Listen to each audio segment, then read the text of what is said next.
Fais attention parce que je mouflonne un petit peu. J'ai mis une petite dose de Dolce Gabbana. Ah, maintenant que tu es à Paris, on se la pète, on met Ah du oui. Dolce Gabbana. Non, vous la pétez. Vous savez que moi, c'est mon parfum que je mets depuis 1903 et ils ont arrêté de le fabriquer. Vous savez C'est que je vrai racle les trucs quand je vais dans une parfumerie, je demande est-ce que vous n'auriez pas un peu de Dolce Gabbana. Il paraît qu'il y a une dame qui a acheté les 12 dernières bouteilles. Salope. C'est tout à fait ce que j'ai dit. Ça m'étonne pas. Alors, ma petite Virginie, tu es ici sur cette vidéo parce que tu fais un spectacle à Paris qui s'appelle Pas d'inquiétude. C'est ça, hein? Oui, c'est ça. J'ai reçu le dossier de presse Oui. avec un grand cul. Ben oui. Et alors Pourquoi c'est pas vulgaire hein, quand on dit cul. Non. C'est parce Et que alors, c'est je vais vous lire la biographie. Toute petite déjà, Virginie Hogg profitait de représentations scolaires pour se donner en spectacle. Ça m'étonne pas. Une certitude l'animait déjà. Plus tard, elle serait comédienne. Tiens, je pensais que tu étais humoriste. C'est différent. Non. Puisque humoriste, c'est aussi mettre des humeurs et comédienne, c'est incarner. C'est pareil. Ah, parfait. Alors, premier prix d'art dramatique, bravo. Il faut savoir que pour avoir un premier prix, il faut juste faire 3 ans et il est terminé. Oh là là. Mais j'étais très fière quand même. C'est ça. Alors, après s'être lancé dans l'aventure de l'impro amateur, ah ça c'était formidable. T'avais vu la Oui. Loudingue Oui, oui. Là tu étais... avec les turpitudes. Là tu étais grande. Mais tu connaissais Bah écoute, Non, tu mens. mais enfin. L'impro amateur à la Doudingue. Bon, tu es né en 1975. Je suis né quelques années. 75, on dit. Je suis né quelques années plus tôt que toi. Et t'as été voir les matchs à la Doudingue? Bah, je ne suis pas complètement Oh, j'ai débile. adoré. Astrid. Et là, tu crées ton Manu. premier one-woman show. Dis oui. Ça, je ne connais pas. Ben non, mais ça, tu dois pas lire. C'est-à-dire qu'en même temps, si tu lis tous les trucs, ça va faire tout le monde. Oui, dis oui, qui est coécrit avec Victor Schaeffer, qui était avec d'un pro que j'avais rencontré au cours d'une animation quand j'étais un pro amateur à la Doudingue. Et puis après, tu as passé au Magic Land. Oui. C'est là qu'on s'est rencontrés. La première fois que tu as encore voulu me rouler un patin. Et C'est alors, pas encore, c'était la première Mais fois. toujours, il veut rouler des patins. Pas cette fois-ci. Ah ben moins oui, que- non, toujours pas.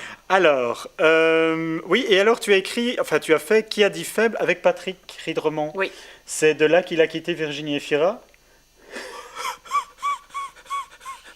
C'est un fou rire, ça. Bon, alors, et donc tu as rencontré les frères Taloche, Oui. qui sont devenus tes producteurs, et plus c'est affinité. Ah, les deux, hein, en sandwich. Hein.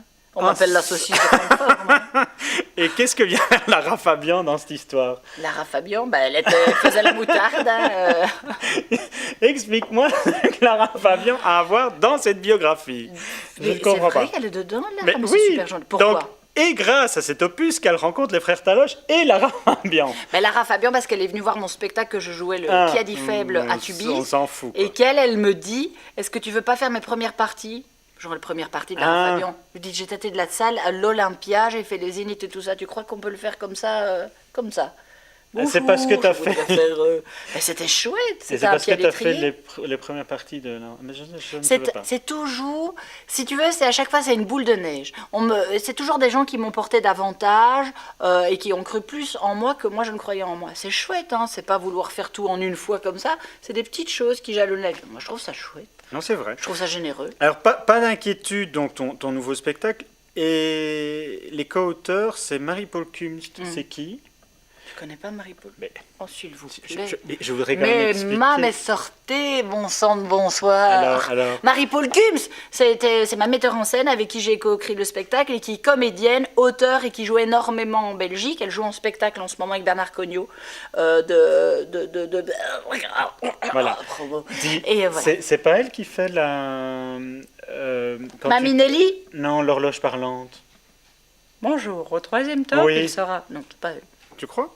Non, il y a pensais. beaucoup de... Oui, Bon, non. Jérôme de Warzé, c'est qui? Jérôme de Warzé, c'est le fils de Michel de Warzé et c'est un auteur belge et comédien. D'accord. Il va falloir que tu saches. Et alors troisième co-auteur, Marc Donnet-Monet. Oui, c'est un Suisse.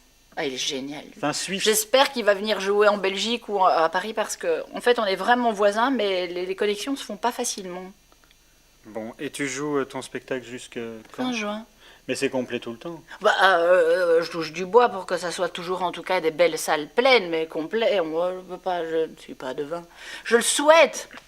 Alors, justement, la dernière fois qu'on s'est vu, donc il y a un mois d'ici, lorsque c'était la soirée Make-A-Wish, tu m'annonçais que tu allais faire ton spectacle ici à Paris.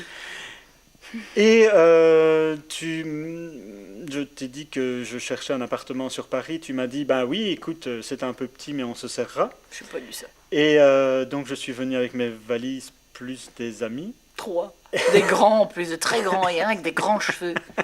Je pourrais jamais le caser dans mon 1m60 d'habitacle, il faut qu'il coupe ses cheveux. Et donc, est-ce que tu as la clé? Parce que je pense que tu as d'autres choses à faire. Nous, on aimerait rentrer. Est-ce que tu peux, pour qu'on puisse... Tu sais où tu peux aller la chercher, la clé? Dans la Seine, mon bon ami. Ne croyez pas, il dit toujours des carabistouilles. Emma aime raconter des carabistouilles.